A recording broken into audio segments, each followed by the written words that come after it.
पहला प्रश्न है, कहता है कि international accept right of child मतलब जो बच्चे के लिए जो अंतर्राष्ट्रीय अधिकार है, बच्चे के लिए क्या क्या अधिकार है, जिस प्रकार से हमारे देश में नागरिकों के लिए राइट्स हैं, अधिकार है, उसी प्रकार से बच्चा का भी अधिकार है पूरे अंतर्राष्ट्रीय तौर पर।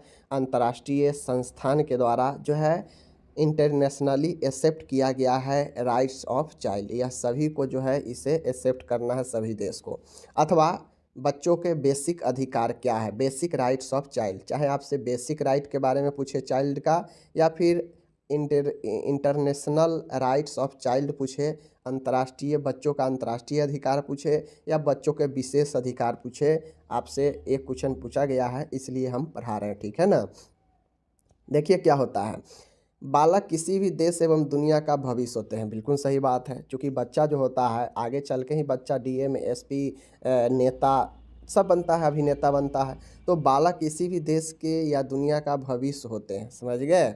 इन्हें श्रेष्ठ विकास अवसर प्रदान कर पूरी मानव जाति के विकास को सुनिश्चित किया जा सकता है, बिल्कुल सही बात है।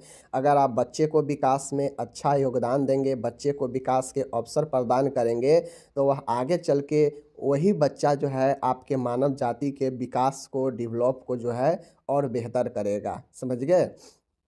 इसी दर्शन को ध्यान में रखकर, इसी चीज़ को ध्यान में रखकर संयुक्त राष्ट्र संघ का व यूनिसेफ ने मिलकर जो है बाल अधिकारों की 20 नवंबर 1989 में घोषणा की। तो इसी चीज़ को ध्यान में रखकर कि पूरे बालक जगत के श्रेष्ठता का अवसर मिले, मानव जाति का विकास सुनिश्चित हो, समझ गए। और चूँकि बालक किसी भी देश या दुनिया के लिए जो है भविष्य होता है, तो इसलिए इसका विकास का श्रेष्ठ अवसर प्रदान करना भी मानव जाति का एक कर्तव्य है, और इससे मानव जाति का ही विकास होता है, समझ गए। तो इसी दर्शन को ध्यान में रखकर, इसी बातों को ध्यान में रखकर संयुक्त राष्ट्र संघ, यूएनओ और यूनिसेफ ने मिलकर बाल अधिकारों की 20 नवंबर 1989 में घोषणा की। ऑब्जेक्टिव भी यहाँ से पूछ लेगा, ठीक है, ध्यान में रखिएगा। जिसे भारत ने स्वीकार कर अपने संवैधानिक ढांचे में तदनुसार प्रावधान करना सुनिश्चित किया। अब देखिए, जिसे भारत को भी स्वीकारना था, चूँकि यह इंटरनेशनली चाइल्ड का राइट्स है, तो जिसमें भारत ने स्वीकार कर अपने संविधानिक, अपने जो संविधान है उस ढांचे में जो है कुछ प्रावधान करना सुनिश्चित किया, इसे अपना कर, मतलब अपने तरीक़ा से कुछ चेंजेज किए। अपनाए तो ज़रूर, लेकिन इनको लगा कि हमें कुछ इसमें चेंज करना चाहिए, इसलिए जो है ये अपने संवैधानिक प्रावधान में कुछ ढांचे में कुछ जो है प्रावधान किए, समझ गए। तो ये आपका हो गया चाइल्ड राइट्स। अब बाल अधिकारों के प्रावधान में कितने धाराएं हैं? 54 राइट्स हैं। अब हो सकता है ये धारा जो है बढ़ते घटते रहता है, तो हो सकता है अभी बढ़ा हो, समझ गए ना।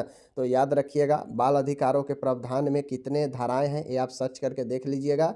फिलहाल नोट्स में 54 है, ठीक है, जिनमें प्रमुख बाल अधिकार कुछ निम्न दिए गए हैं, जिसमें हम लोग 10 राइट्स को आज देखने वाले हैं। ओके, चलिए, बच्चों को स्नेह, प्रेम व अपनत्व का अधिकार। सबसे पहला पॉइंट कहता है कि बच्चे, कोई भी बच्चे हो, उसको स्नेह मिले, प्रेम मिले, उससे अपनत्व मिले, ये बच्चा का अधिकार है, समझ गए ना। ऐसा नहीं है कि आप फॉर्मेलिटी निभा रहे हैं, ये बच्चा का अधिकार है कि जब उस दुनिया में आया है तो उससे स्नेह, प्रेम और अपनत्व मिले, पहला अधिकार। आगे का अधिकार है पर्याप्त पोषण व उपचार का अधिकार। बच्चा का यह भी अधिकार है कि सरकार उसे पर्याप्त पोषण दे, उपचार दे, अधिकार दे, समझ गए। मुफ्त शिक्षा का अधिकार। जब तक बच्चा अपने होश में ना आ जाए तब तक जो है माता पिता जब तक उसे मदद करे, उस समय तक मुफ्त शिक्षा का भी अधिकार जो है एक देश को अपना देना है, समझ गए। तो इसीलिए देखते होइएगा मुफ्त शिक्षा के लिए जो है चलता है विद्यालय सब, समझ गए ना।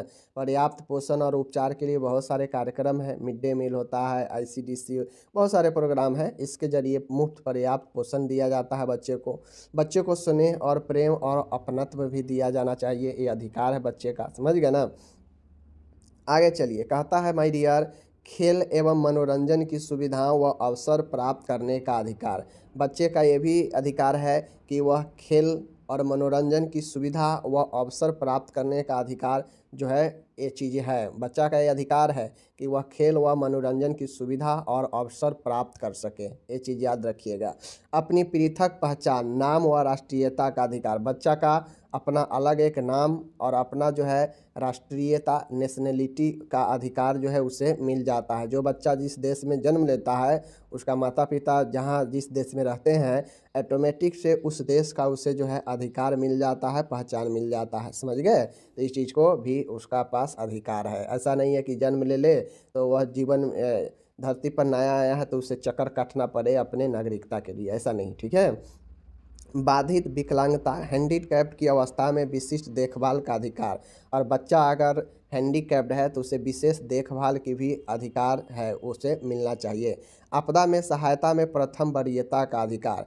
और आपदा के समय, डिजास्टर के समय अगर बच्चा है घायल तो प्राथमिक जो वरीयता होती है पहले बच्चे को ही दिया जाता है। समझ गए?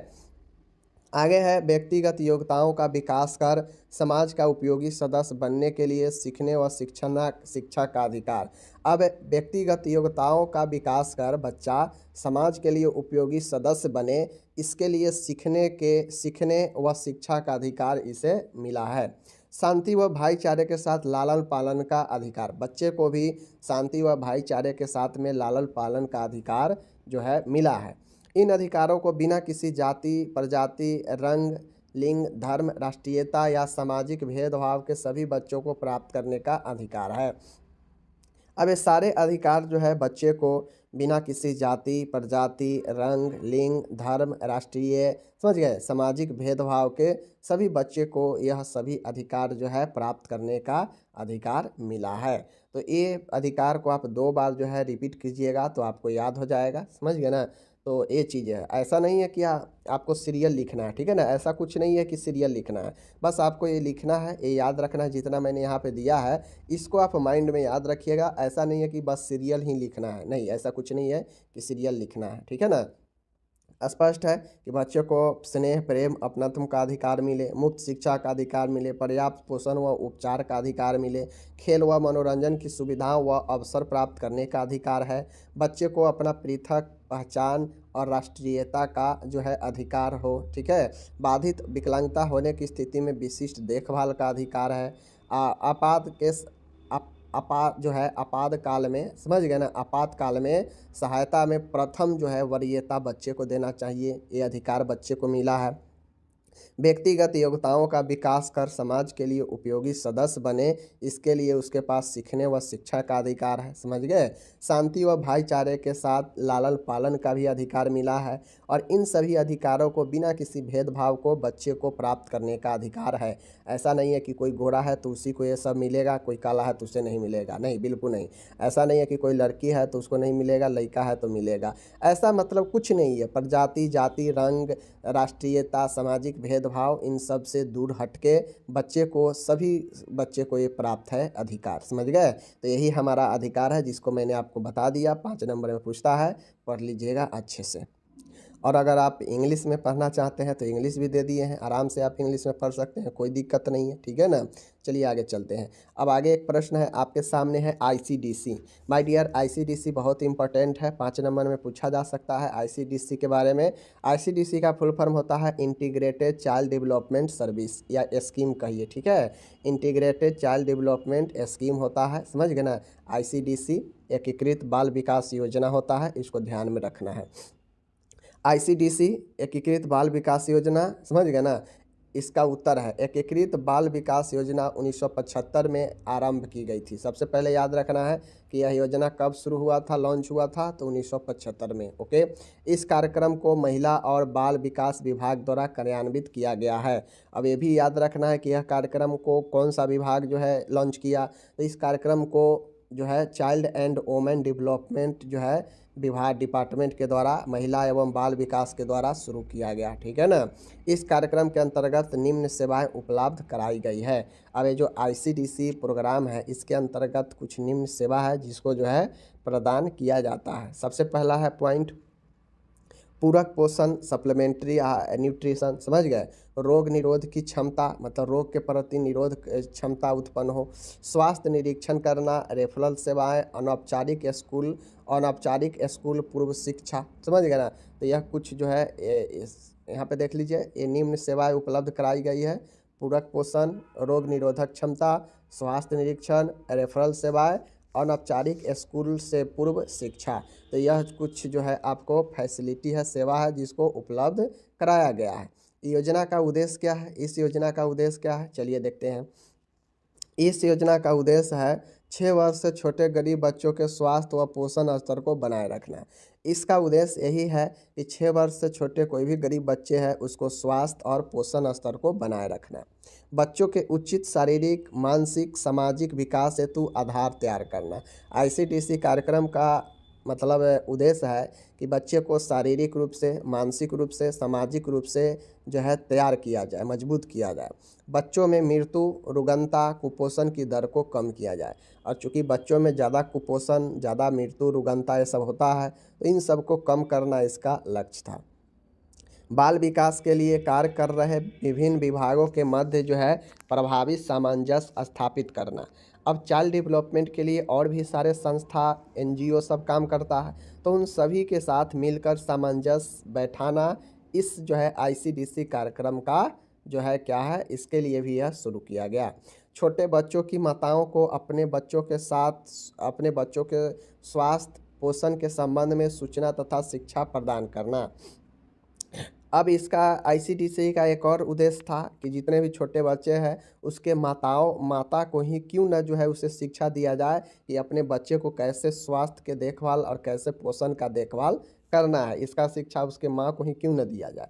समेकित बाल विकास के अंतर्गत लाभान्वित समूहों को निम्न सेवाएं प्रदान की जाती है। अब ये जो समेकित बाल विकास योजना है आईसीडीएस, इसके अंतर्गत जो है क्या क्या सेवा प्रदान किया जाता है लाभान्वित को, तो चलिए हम लोग देखते हैं, ठीक है ना। पहला जो कैटेगरी का है 3 वर्ष से छोटे बच्चों को प्रदान की जाने वाली सेवा। मतलब पहला जो पॉइंट है कि जो 3 वर्ष से छोटे बच्चे होगा उसको कौन कौन से सेवा मिलता है, तो स्वास्थ्य की जांच उसका, पूरक आहार, टीकाकरण, रेफरल सेवाएं। तो 3 वर्ष से जो छोटे बच्चे होते हैं उनको ये सारे सुविधा मिलता है आईसीडीएस के अंतर्गत, ठीक है। जैसे स्वास्थ्य का जांच, पूरक आहार, टीकाकरण, रेफरल सेवाएं, ये चारों सेवाएं जो है 3 वर्ष से छोटे बच्चों के लिए प्रदान किया जाता है, समझ रहे हैं ना। आगे चलिए, दूसरा पॉइंट है 3 से 6 वर्ष के बच्चे को प्रदान करने वाले सेवा।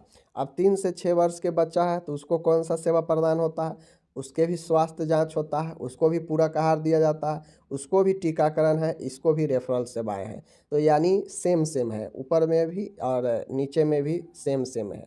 अब आगे है गर्भवती महिलाओं को प्रदान की जाने वाली सेवा। अब यहाँ पे गर्भवती महिलाओं को भी सेवा प्रदान किया जाता है, जैसे स्वास्थ्य का जांच, पूरक आहार, आयरन एवं फोलिक एसिड की गोलियाँ। तो जांच और पूरक आहार यहाँ भी है, बस यहाँ पे आयरन और फोलिक एसिड की गोलियाँ बढ़ जाता है, क्योंकि इस समय आयरन और फोलिक एसिड की गोलियाँ एक गर्भवती महिलाओं को बहुत ज़रूरी होता है, ठीक है ना। चौथा है नर्सिंग माताओं को प्रदान की जाने वाली सेवा।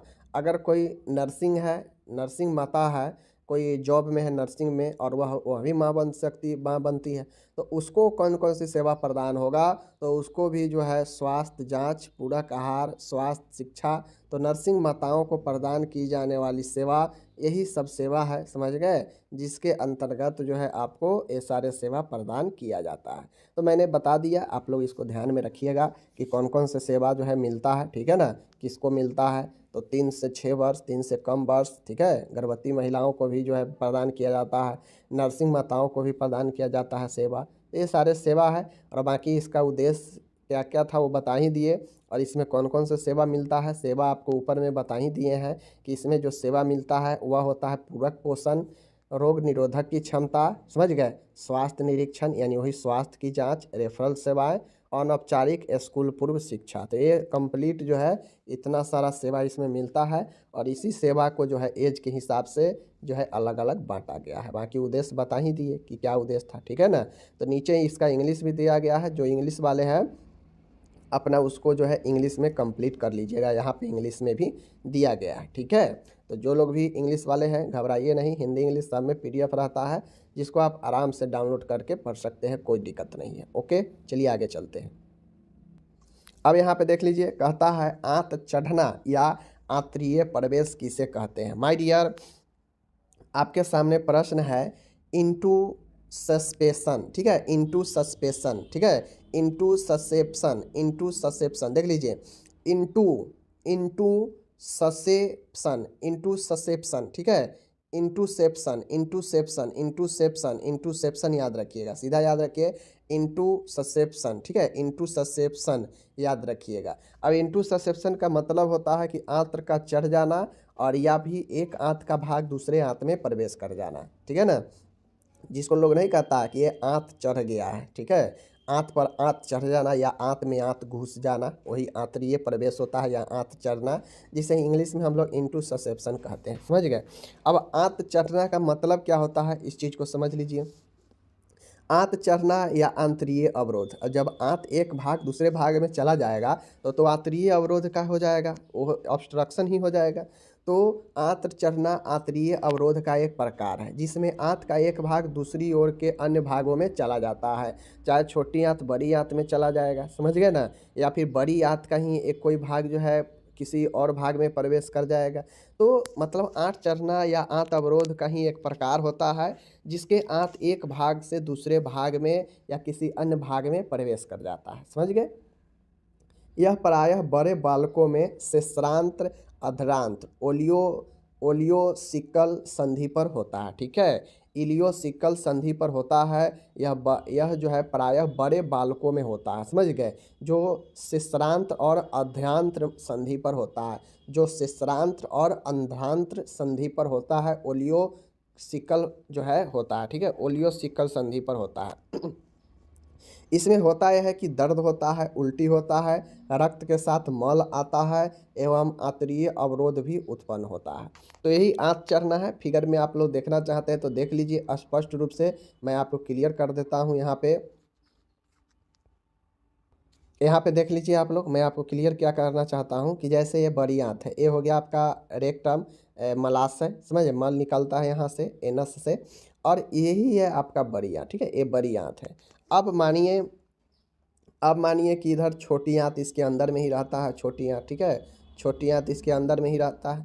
अब मानिए कि छोटी आंत का जो है कोई भाग, समझ गए, कोई भाग, ये बड़ी आंत है, ये बड़ी आंत है, समझ गए, ये बड़ी आंत है। लेकिन देख रहे हैं यहाँ पे यह छोटी आंत के भाग जो है इसमें प्रवेश कर गया है अंदर, समझ गए ना। तो यही छोटी आंत प्रवेश कर जाता है, समझ गए।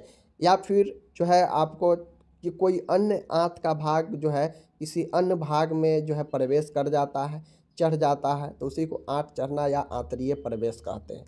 देख रहे हैं स्पष्ट रूप से, ये छोटी आंत है और यहाँ पे अंदर जो है प्रवेश किया है, समझ रहे हैं ना।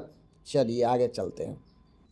कारण क्या होता है इसके होने का, तो कारण होता है कि आंत की बढ़ी हुई गतिशीलता। अगर आपके आंत में एक्टिविटी ज़्यादा है, आंत जो है ज़्यादा गतिशील है, मतलब किसी भी कारण से बहुत ज़्यादा हिलना डुलना, इससे भी जो है आंत आपके चढ़ जाते हैं, समझ गए ना। तो ये भी चीज़ को ख्याल रखना, ज़्यादा फिजिकल एक्टिविटी करने से आपका आंत ज़्यादा गति में आएगा और उस कंडीशन में ये चीज़ें होता है। तो आंत के गति बढ़ना, समझ गए। उदरीय चोट, पेट में चोट लगने से भी ये चीज़ें हो सकता है।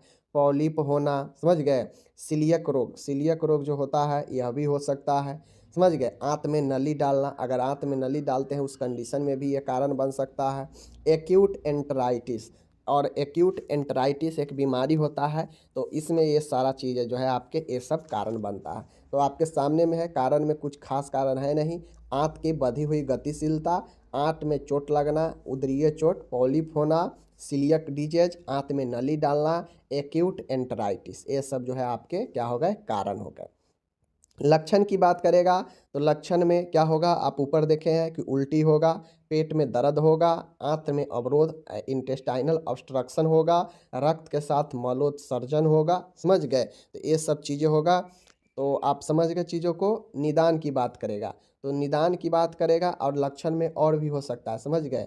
लक्षण में जो है अगर ज़्यादा दिन से यह आंत चढ़ा रहेगा तो गैंग्रीन भी हो सकता है। क्या चीज़? गैंग्रीन भी हो सकता है। गैंग्रीन समझ रहे हैं ना, कि गैंग्रीन घाव बन जाना, ऊतकों का नष्ट होने लगना, गलने गलने लगता है तो वही गैंग्रीन होता है। तो आपके ये भी लक्षण देखने को मिल सकते हैं, समझ गए। क्योंकि ज़्यादा दिन से अगर आंत एक ही भाग में प्रवेश कर जाएगा तो फिर उसको ब्लड सर्कुलेशन बंद हो जाएगा धीरे धीरे वहाँ पे। निदान का बात करेगा डायग्नोसिस का, तो बच्चों को स्थिति की इतिहास लेंगे, एक्सरे करवाएंगे और अल्ट्रासाउंड करवाते हैं। पेट में तो यही ना होता है, एक्सरे, अल्ट्रासाउंड, सीटी स्कैन यही सब करवाते हैं, समझ गए। और पता करेंगे कि आंत जो है कौन सा भाग कहाँ प्रवेश किया है, ठीक है। प्रबंध की बात किएगा मैनेजमेंट का, तो मैनेजमेंट इसका कुछ खास है नहीं। चढ़ी हुई आंत को जल प्लावन विधि से समान स्थिति में लाया जाता है। इसके लिए शुरुआती 48 घंटे में बेरियम एनीमा का उपयोग किया जाता है। अब इसमें होता है कि जो चढ़ी हुई आंत है उसमें जल प्लावन विधि से जो है जो प्रवेश किया हुआ आंत है दूसरे भाग में, उसको जो है धकेल कर वापस उसको अपने जगह पर जो है लाने के लिए, समान स्थिति में लाने के लिए जल प्लावन विधि का उपयोग किया जाता है, जिसमें 48 घंटों में बेरियम एनीमा का उपयोग किया जाता है, शुरुआती 48 घंटों में। अब मान गई जल प्लावन विधि से अगर ठीक नहीं होता है, नहीं आंत अपने जगह पर आता है, तो उसके लिए आंत चढ़ने को जो है सर्जरी द्वारा भी ठीक किया जा सकता है। यदि आंत में गैंग्रीन हो गया हो तो प्रभावित भाग को शल्य क्रिया द्वारा काटकर निकाल दिया जाता है। वही चीज़ें मैंने बताया कि इसमें सर्जरी करके भी ठीक किया जा सकता है। अगर अगर जो गैंग्रीन हो चुका है, जो आंत प्रवेश करने के कारण ब्लड सर्कुलेशन बंद हो गया हो, गैंग्रीन हो गया हो, तो सड़ने लगा हो आंत जो है, तो जहाँ से इफेक्टिव आंत है वहाँ तक काट के हटा दिया जाता है, समझ गए। तो यही आपका जो है आंत चढ़ने को सर्जरी के द्वारा भी ठीक करते हैं। और अगर गैंग्रीन हो रखा है आंत में तो प्रभावित भाग को काट कर निकाल दिया जाता है। तो यही आपका जो है होता है इंटूसेप्शन, मीन्स आंत चढ़ना। मिलेंगे आपसे अगले वीडियो में, अपना ख्याल रखिएगा।